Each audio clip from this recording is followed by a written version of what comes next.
They do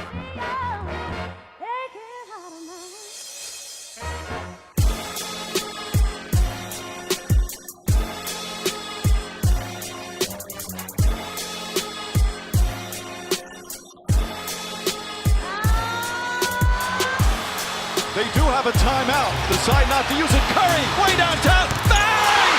Bang! Oh, what a shot from Curry! With 0.6 of a second remaining. Yo, what's up, everybody? This is the Outlet Pass Podcast, episode 4, right? Yeah, I am your resident JT McConnell, the homie's homie, more importantly, my real name, Justin DiVirgilio. On the line with me, my co-host Dante Pantosi up in Boston. And I just want to know how you feel about the Sixers so far, Don. Up and down week. They can't have a complete game, and hopefully we have a complete podcast. Well, for starters, I want to have to start calling, instead of Justin DiVirgilio or JT McConnell, you might have to be JT no minutes. TJ got no minutes tonight. The fuck was that? I have no idea. And I only asked you about the Sixers so early because a lot's happened, but that's not really where to start. I had diarrhea of the mouth and thought of the first thing I could think of. And the Sixers are on my mind pretty much like top 5 things in my head. It goes like for sure. Food, water, the Sixers. Food, water, the basic essentials for living in the world, in this world. Air, and then what else? Yeah, and then the Sixers twice. So it doesn't. Sixers twice. I'll take that. Yeah, I mean, we're diehards, pretty much diehards. But the NBA, there's a lot going on anyway. Season's under full swing. Cavaliers are dumpster fire 2 weeks into the season. And honestly, who didn't see this coming? This situation is just so obvious. I can't understand someone not seeing this, being the Cavs. I don't know. I mean, it's frustrating to see because, you know, I was sitting on this for a while and people were like, okay, you know, it's Ty Lue only did what he did because LeBron. You know, Nick Wright came out and said it was like, you know, I hate that people keep saying that. Like, it's still difficult to manage a team, coach a team. So, like, yeah, losing the best player in the world is going to friggin' crush you. But all the blame's on Ty Lue. What was he given by that at that point? Yeah, he has a team without LeBron now. So, like, you're gonna lose essentially your main facilitator, playmaker, and you're going to replace that with simply Colin Sexton. Now, I'm not saying I dislike Colin Sexton, but he's not LeBron. Look, this is a very obvious situation. Ty Lue was clearly giving nothing because when the Cavs have lost LeBron and the Heat, the Heat weren't as bad, but when you lose LeBron, the team falls significantly. So he was given nothing on purpose, and they clearly didn't have the talk. The GM and the coach were not on par together. They were not in the same. They were not going the same direction. Clearly, Ty Lue wanted to play the starters, and the GM told. Well, this was all before he got fired. A lot of this, there's preluding things. J.R. Smith and Kyle Korver were told they were not part of the team's rotation. That's crazy. By the GM, not the coach. By the GM. Because they think that Ty Lue had his hand too much in the older players, and he thought that maybe they weren't. The GM didn't see them as valuable as trying to get the younger guys more game time because they see this as a total rebuild. Now, do you remember when Peyton Manning had neck surgery? And I know I'm switching sports here. It's fine. It's a metaphor. Come on. But literally, they didn't win a single game the following year. Now, what did they get in return to that? Andrew Luck, high draft pick, first overall. Yeah, so just like that example shows you what they're trying to do. Their mentality is, all right, we're going to be shit this year. And guess what? Like, our players that could probably put up a couple buckets aren't even going to play because we just care about development and getting a high draft pick. And we'll worry about 3 years from now, 4 years from now, because they ain't competing in the next couple of years. I don't feel like it's not all Ty Lue's fault. I mean, for them being that bad, he should be fired, but I don't think Ty Lue really was the coach anyway. Because I think they just, like, when LeBron was there, since has had such an effect on his coaches, he was just allowed to be there. And he learned it kind of on the fly. But him and LeBron, like, would kind of collaborate. Obviously, I'm speculating and probably riding LeBron too hard, but this is what is pushed onto me by the media. Everybody thinks this, pretty much. Ty Lue did nothing. Ty Lue is a meme, not really a coach. You never seen Ty Lue face? I love the Ty Lue face. Those lips are kind of somewhat puckered. Yeah. And he's like, ugh. So Ty Lue is either one of two memes. The lip not face gonna lie, or getting stepped over by Allen Iverson. That's it. Probably the first meme ever created. Literally. I got kids that had shirts of that as a young buck. That's pretty solid. That's pretty solid. And it's not even Sixers fans too. It's people out here that love AI. That's a whole other day. AI's always a lot of people love AI. One of my best friends up here, he told me that he used to have the finger what were they called? The finger sleeves? What are they called? Like the wristbands, but for the fingers. Remember those? Yeah, the things Kobe used to wear? Yeah, well, he had those.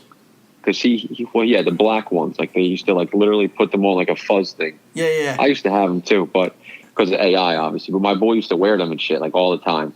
I only just had it because it was a Christmas gift and just like kind of sat in the drawer. You know what I'm saying? The evolution of basketball fashion. I remember we wear sweatbands and headbands. Oh my gosh! And now it's low cut sneakers and weird leg sleeves. Well, they're not that weird anymore. I like the compression pants now. But what else? The higher shorts coming back. I was just thinking of headbands. You got me thinking already. I know we don't want to probably get there that headband. That's the only one I remember. You ever remember the day that Nikki whipped out the Mellows, like those white and blue ones? Yeah.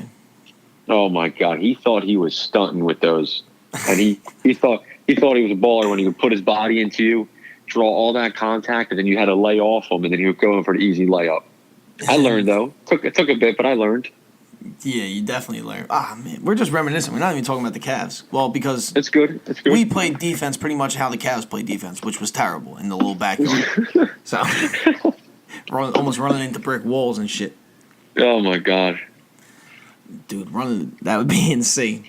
That would be insane. But what else had JR requested a trade? Like JR, to the media apparently, which is a fine.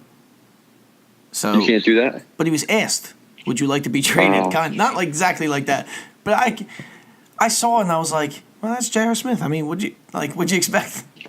Yeah, I mean, J.R. Smith literally said one of my favorite lines I ever heard. When he was asked, like, "Did you contact the league about Supreme?" His response was, "Do you call the cops when you like get in trouble or something like that?"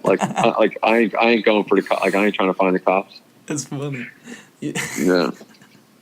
But JR, what else? I'm trying to think. I just had a thought. JR, no, I relate to him. They asked him the question. He didn't feel like lying. He don't want to be in Cleveland. And he didn't feel like being professional, I guess. So he's like, nah, essentially, fuck this place. I want to leave. Yeah. I think his coaching career is done, or you think he'll get another job? Ty Lue? Yeah. Maybe somewhere. I can't tell you where. I don't know. Maybe if the Lakers fire Luke Walton. That's the only likely option.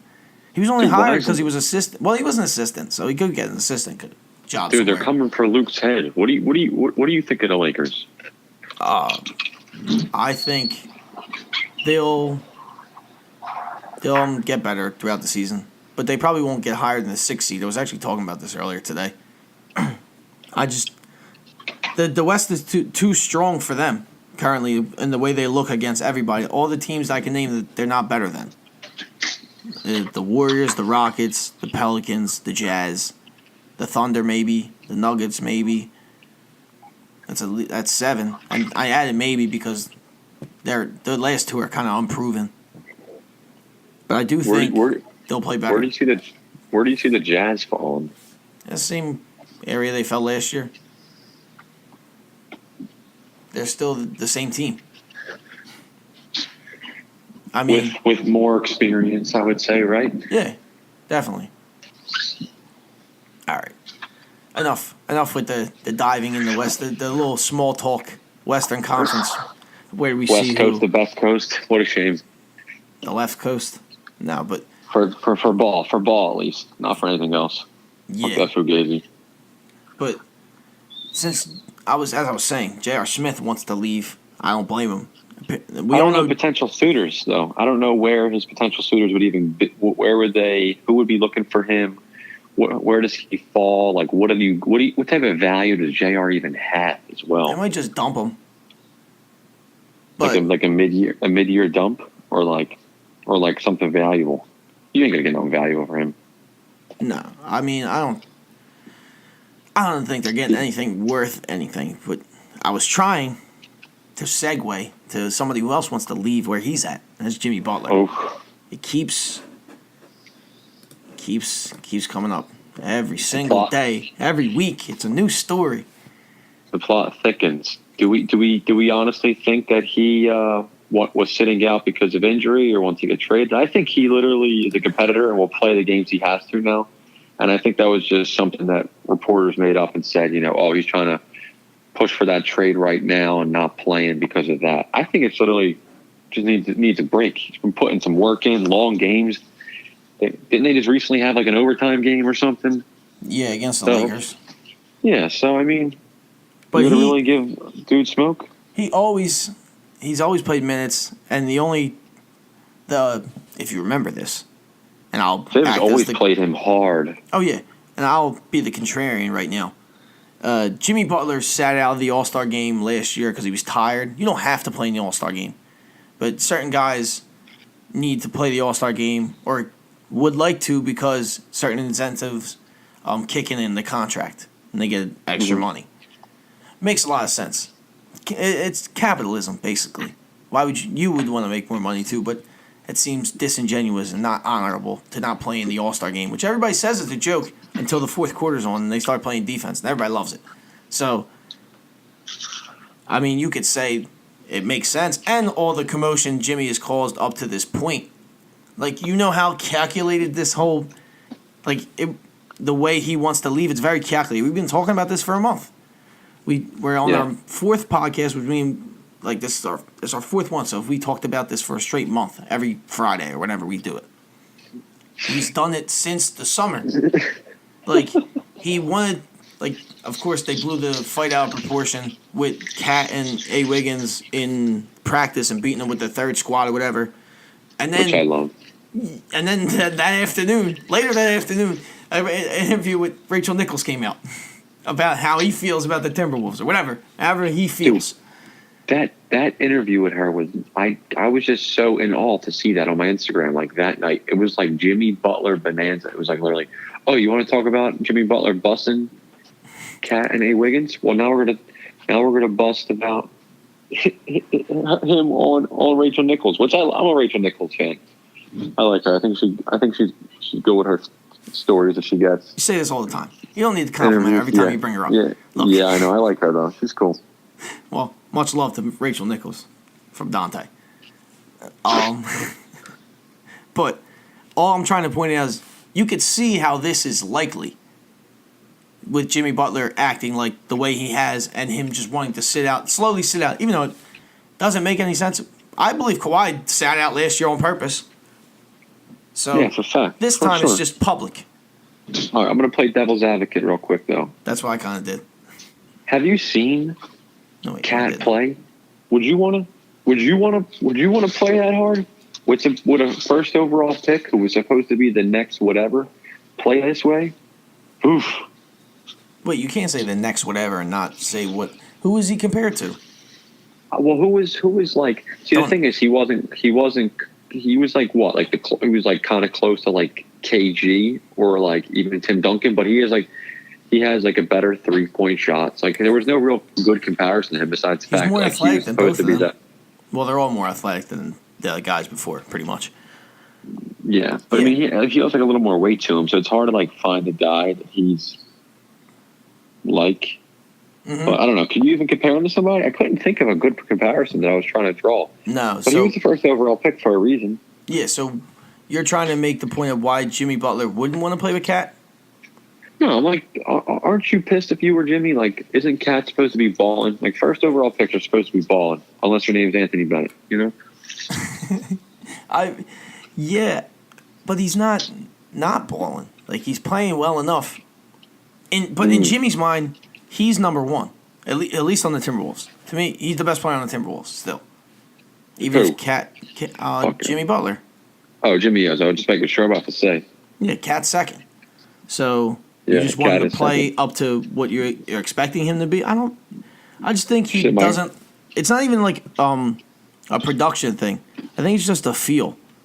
Like he doesn't feel they play at the same level. Go ahead. Can I guess who do you think the third best player is on the Timberwolves? Derrick Rose. No, I think that's tough to say. As much as I want you to say that, because like that's what I wanted. That's what I wanted you to say. Like I wanted you to say like, oh, like Wiggins hasn't been playing like a first overall pick either. That's what I wanted you to tell me too. No, I'm just a Derrick Rose fan. I'm biased. I'm a Derrick Rose fan too, so I'm like, all right, D-Rose dropped 50. We're about to get that action. No complaints whatsoever. I guess it's still A. Wiggins or Jeff Teague. Yeah, Jeff Teague's a good ball player, but I mean, yeah, it's probably Wiggins just based on his athletic ability and what he can do. I just need to see him like really get a night where he just goes like 13 from 19 from the field and got buckets. It's not happening. Yeah, that's the thing. That's the thing. Like, so we don't think Jimmy Butler is really sitting out just to sit out. I think he's playing. I think he's going to play the next game whenever a chance is. He only got he's only sitting because of rest. It's pretty much. Yeah, I think it's because of rest. They got a lot. They put a lot of games in those first like 10, 15 days of the season. They go on road trips, so. Yeah, they played a lot. I think they played at least one back-to-back already. Yeah, for sure. So, and he plays a lot of minutes anyway, and that's why he got hurt last year. It's one of the reasons. Yeah. Tibbs always fucking runs him to the ground. I'm watching the best first overall pick in the last 10 years right now play basketball. And that's not Ben Simmons, so I don't know who you're talking about. Oh, come on. It's point blank. Anthony Davis? No, he's yes, not playing. sir. Oh, yeah, he is. Well, he's not playing tonight. He's not? Just like you know, he's out. Yeah, squad's on. I got the TV facing me, too. Yeah. Randall just bricked on a free throw a little bit ago. I like Randall a lot, but dude, that was a busted shot. Yeah, I mean, I like that he's there though. All right, I'm a little too all over the place. Yeah, you're all over the place. I'm glad we're letting everybody know live updates. When they hear this, it'll be the past. But Derrick Rose, speaking of the past, and bringing out one's past self, Derrick Rose is back. Scored 50 on Halloween, dressed up as his MVP self, if I may. Oh, I love that. Oh, fire. Thanks. Give this man an award. But his MVP self scoring 50, and just it's coming full circle as he scored it against the Utah Jazz, the team that released him 9 months ago. And NBA Twitter went nuts. How did you feel about Derrick Rose scoring a career-high 50 on the Timberwolves? When I saw that he got 50, I literally immediately just start thinking about like old D Rose and imagine how he played. And then I looked at how he actually did, and I was like, all right, well, he's not like yamming the ball, but literally I saw him like have like that confident swagger that he used to ball with. And I was like, all right, we're getting it. And I watched him ball, and then at the end I got like real emotional about it because he got all emotional. Like he literally before the game was over, he was crying. Before the game was over, and then he blocked that shot, and I was like, all right, D Rose. Plays with a lot of heart. And then afterwards, we even saw, LeBron came out and said something which was cool. The superhero thing was pretty awesome. It was like a superhero is still a superhero even if he's knocked down. I thought that was pretty cool. LeBron said that. Yeah, right. I was like, his counterpart, pretty much second most popular player in the league, Steph Curry, also said, "This is so dope, man. Can't imagine the down days, weeks, months, and years he went through. 50 ball. So much respect, bro. 2 praying hand emojis. I love that. Everybody had to be excited. If you're a basketball fan, you had to be excited for that dude because no one can understand the amount of like shit he had on his legs, you know, and his knees, man. Derrick Rose was a meme at one time too. What, like the new basketball sneaker? You ever see that one? Or a joke. Definitely a running joke on the internet for years. Yeah. A lot of guys have become a joke and then have come back. And my guy, Derrick Rose, is one of them. I mean, he played well in the Knicks. So, I mean, 50 is crazy. Especially everybody scoring 50 in the past week and a half. I feel like it's like kind of like a quiet competition. Like everybody's just trying to score the most. We've had a bunch of 50-point games in the past week and a half, which we definitely got to talk about more because Steph Curry, of course, dropped 51 points with 11 threes on last Wednesday, the 24th. And then Friday, KD had 41 and 25 in the fourth quarter. Wow. And then Sunday, KD and Steph combined for almost 70. Then this Monday, you know what Clay did. Clay had to score 52 in 27 minutes with 14 threes. I don't know why they took him out with 27 minutes. Why not just have him? Do you think he could, like, score 100? Who's the most likely to score 100 out of these 3? It would probably have to be Clay. He doesn't take dribbles. Like Clay, Steph, KD in that order. Yeah, but that offense allows him to do that and score 100. Even with all those people, that offense allows you to do that. Exactly. Well, then honestly, everybody says it's the offense. It's the players, guys. It's not just for this. Like certain sports, obviously, we're going to switch again I'm going to switch real quick to football. Yes, the offense can be a big part because there's more people. But if 3 of your guys are 3 of the best guys in the world, then the thing is, you play to your strengths. Yeah. Right. So a team plays to their strengths, which means they're going to play to the type of ball that makes sense for them because that's their best ability. Yeah, dribble handoffs around the 3-point line. They work for the Warriors a lot. Not so much for the Sixers. Fades into the corner. Yeah, we don't have that as nice. We don't have that luxury. Hey, so I just saw this quote today and it stuck with me because it's more Warriors talk. Did you see what Kerr said about Boogie? Oh yeah, I was taken back by that. Oh, to say why? Because he confirmed my thoughts. I mean, like, I've never seen a coach come out and say, like, yeah, we're not going to have him next year, or we're not going to at least be able to afford him, but, you know, we're going to try to catch a W this year with him, and he'll get paid. Crazy that attitude doesn't really happen in basketball as much. Like, oh, you're going to leave our squad and get paid somewhere else. It's, like, at least not said. But I feel like even people I've talked to, they thought, like, oh, the DeMarcus Cousins. For some reason, everybody still thinks about, like, after you get one championship. I know I'm not speaking from an athlete, but I feel like after you get one, you want more, but at the same time, you also want your individual championship, whatever. I'll try and parallel them with your big, huge contract that you want to live off for the rest of your life. Mm-hmm. So I said he'll get a ring probably this season, then he'll bounce. Probably will. It's very logical. He wanted the contract last summer. He got hurt in January, so he couldn't get the contract. So then he signed with the best team for like a minimum. Was it like $4.5 million a year? Chilling, hurt to like February or March, and they'll be in the playoffs. He'll get a nice playoff run. God willing, he doesn't get hurt again. They win the championship, gets one. He bounces, gets paid. I mean, he made the best out of a terrible situation. Oh, yeah. Kudos to DeMarcus Cousins and his agent, whoever came with the plan. Like, also, it's classic that he's already got the boot out of one of the games already this season. That's classic Boogie for him to do that. Yeah, and he didn't care. Definitely did not care. Oh, and also, I forgot to say on Halloween, because more Warriors talk. Steph dropped 37 points on 12 of 20 shooting, 7-11 from 3, and 9 assists. He's averaging 33 as of today. Buckets. dare I say, 3-time MVP. I might predict that. You would not be far off. As long as dude, if he doesn't get an injury, yeah, every day of the week he's just always around at the top.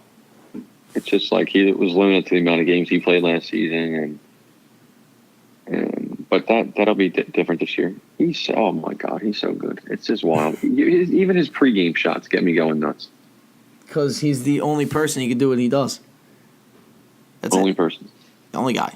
The only guy. And I feel like this is probably the last year to like appreciate these Warriors. Because I think Kevin Durant is gone. So that's what I'm going to try and do. That's why I talk about them with like so much excitement. Because I'm a fan of Steph Curry and Klay Thompson and Kevin Durant. I like them all. They're awesome to watch. I'm really that simple when it comes to basketball. With not my team. I don't know about you. That's me.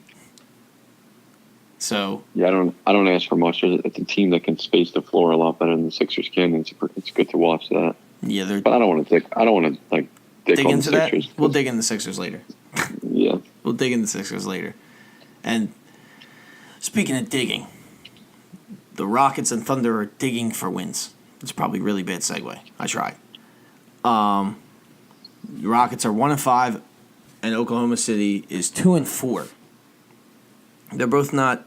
I mean, the Rockets are terrible at defense. We knew that, but their scoring is down this year so far. They're 26th in scoring, which is not good. And according to Mike D'Antoni, they've lost their swagger. What do you think? I think there's only one person to blame. I mean, there's one easy person to blame.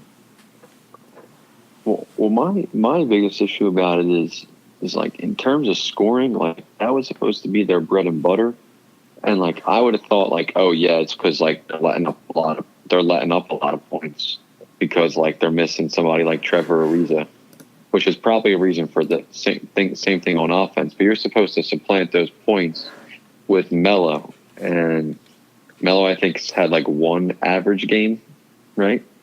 Yeah, he's playing bad. Yeah. The team's playing bad. He's not the main reason. He's part of it. And they got rid of Luke Mbamute and Trevor Ariza. Guys who can guard, switch, and shoot threes, and made threes. Trevor Ariza more, though. So that's a really big loss. They'll probably figure it out. I mean, they should. They were the best team in the West last year. They still have the same team, just minus 2 guys. Yeah, they were the best team in the West. The Warriors weren't even at the time. They know that. They know that, too. Yeah, they're trying to. Their goal is to three-peat. And Oklahoma City, I feel like this isn't that much of a panic thing for me because I never expect too much out of Oklahoma City. And maybe the main reason is Russell Westbrook. Just because him being the guy on the team hasn't proven anything. Him acting like it and then him being like it, there hasn't been a different result. They've digressed every year. It's also because the team around them has gotten a little worse, but they still have digressed. They always play good defense, so they always have that going for them. How do you feel about the Thunder? I thought they would have been good this year with Schroeder coming in, Paul George re-signing, our guy Noel coming off the bench. Noel's Noel.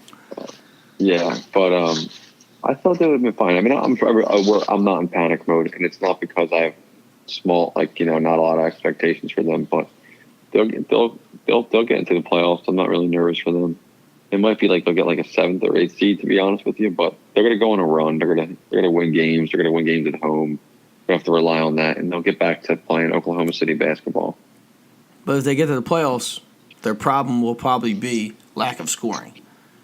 Oh yeah, well they're going to have to go through Houston and the Warriors because they're going to be the 7. Oh, no, I'm lying. Houston ain't going to be a 2 seed by the end of the year. And they have a guy who is not that efficient with the ball, and he possesses the ball most of the game. And Russell Westbrook. Yeah, he can really kill a game, especially when he shoots like 35 times. Like it's just really. And he misses a lot. Oh, misses under the league average. If you hit like the league average of 50%, I'm fine. Personally, I'm glass half full kind of shot guy. Wait. The league. What do you think the league average is? They're around like 42%. Yeah. Okay. I mean, that was the norm for however long, like just how 34% from three is the norm. I think it's still the norm, even though threes are increased. Mm-hmm. It's around there. It's definitely around Volume there. for sure is going up.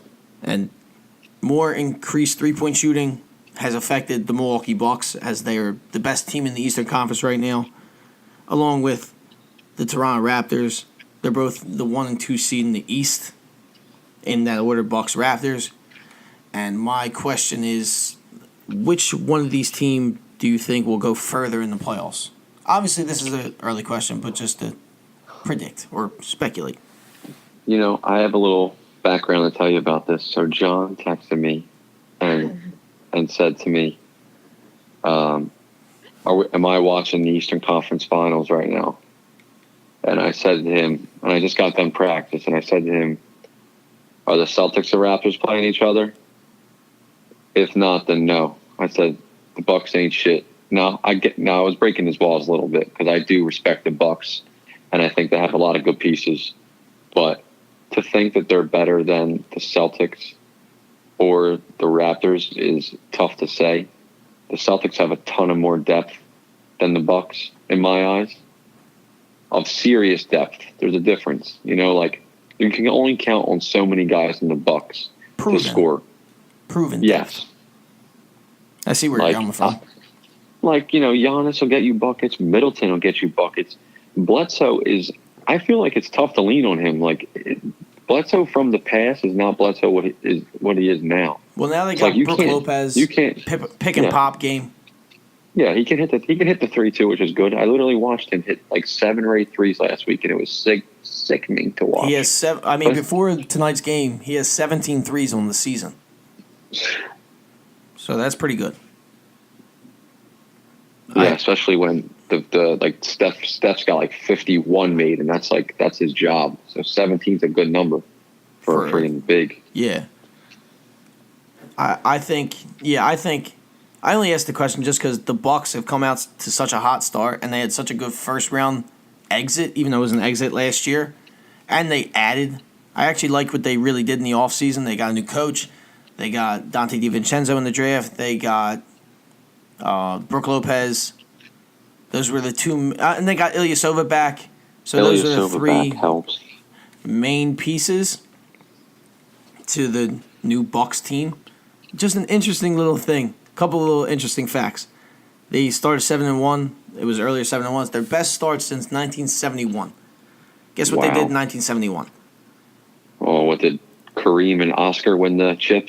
Kareem Abdul-Jabbar led the Bucks to a championship. I believe it was still Lou Alcindor at the time. Probably, yeah.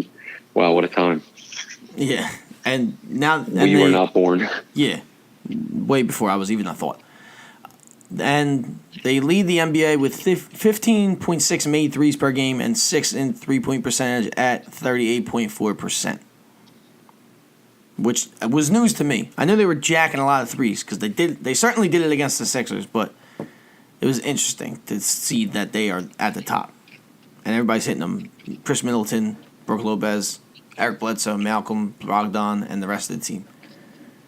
Well, it's good because it's just greater spacing for everybody else. And if you can get Giannis in one-on-one situations, even if it's down low, oh my gosh. I think the difference is unfathomable. I just think the difference is the Bucks are more exciting than the Raptors. That's why I feel like I want to talk about them more, even though the Raptors are clearly the better team. Because I was saying it all summer. I remember you were kind of down, like, I don't know how the Raptors are going to be. But I was like, they got a top 5 player from 2 years ago if he was healthy. He just sat out the last year. He was a top 5 player before he got hurt in the Warriors series. And now they got him, and they traded their best player who is not close to Kawhi Leonard. So why wouldn't they be better with the same team and all the guys having another year of NBA experience? It just makes total sense. So losing the coach might hurt a little bit, but yeah, I mean Kawhi is an upgrade. Yeah, but the coach he's been there. Nick Nurse, that was his offense, and then they have the whole season to grow and learn, which is also why I'm not too worried about the Sixers. But we'll get into their play later. But it's the 8th game of the season or 9th game of the season. It's October. No, it's November. Sorry, but that's all I need to say about the Raptors. Also, never mind. But the Sixers are in the news a lot. You didn't see a lot of this. Well, yeah. The Sixers and Devils agreed to terms on a partnership with Caesars Entertainment, so a casino. I was very interested that Josh Harris, who doesn't do anything basketball-wise, is continuing to make the Sixers outside revenue. Well, because also Michael Rubin's a part of that Devils ownership too. So I get that, like, Michael Rubin, also part owner of the Sixers, loves that new wave of just like he's just a moneymaker. Those guys are moneymakers. Listen, Harris is a hedge fund guy, and Rubin created Fanatics, which has so many things under its belt for e-commerce. So these dudes just love making money, and they're going to find more ways to make money, and I don't blame them. See, I knew I had to. I wasn't even going to talk about the story, but I was like, that's interesting because Josh Harris, who is the majority owner, I believe, or both of these teams, has made another deal, and I had to hand it over to you, who you're like the financial expert as part of this podcast. That's the other hat you wear. You pulled those facts out of your back pocket. Hedge fund guy. I didn't even know. I think you say that every time, and I just don't remember. Because I'm like, all right, they don't have anything to do with basketball. So I'm that type of guy. Because that money stuff doesn't get me going. But they're making money. It's kind of hard not to. They're just playing with money at this point. How could you mess up a casino, having a sports book, the NBA, even the NHL, which is growing? They own one of the most fruitful franchises in the game. So like that helps it all. The sales that have been coming from the Sixers is unreal. The amount of Embiid jerseys and Simmons jerseys being sold is like, I just can't even process through my brain. Oh my gosh. Oh, wow, look at that butter. No, it was definitely not on purpose, but I'll take it. You buy it. It's almost my birthday, 8 minutes. By the time people listen to this, it will be my birthday. And I'll know you listen to the podcast if you text me, because now you know it was my birthday. So maybe we'll get some more clicks on this one since it's your birthday. It's a little special one. It's number 4. That's my favorite number. Yeah. It's your podcast. It's your birthday. Thursday. I'm not going to get into it. I'm a little wild. But we need more news. Well, the Sixers keep trying to make money. Speaking of money, the Rocky-inspired jerseys, you see them? I think they're trash. You don't like them? I like the shorts. The jerseys are trash. The Spectrum jerseys were trash that your brother put in the group chat. I like the concept. That was a concept. It was a really big concept. Like the graphics, but that would work. That would be sick. Black Sixers jerseys. We need black Sixers jerseys. We need the black silks back. Just give me the black silks. The Rocky one was cool, but just give me the black silks. I'll just be very happy, man. AI, I'll be balling in a jersey. You fucking throw one on that motherfucker. He'll get back playing. You will not catch me in the Sixers gray jersey. Don't buy me it. Anybody listen to this, if you ever think about buying it, don't buy me it. Because I will not wear it. Did you see the video that they posted of everybody in the jerseys? I saw individual clips. TJ was Rocky punching meat.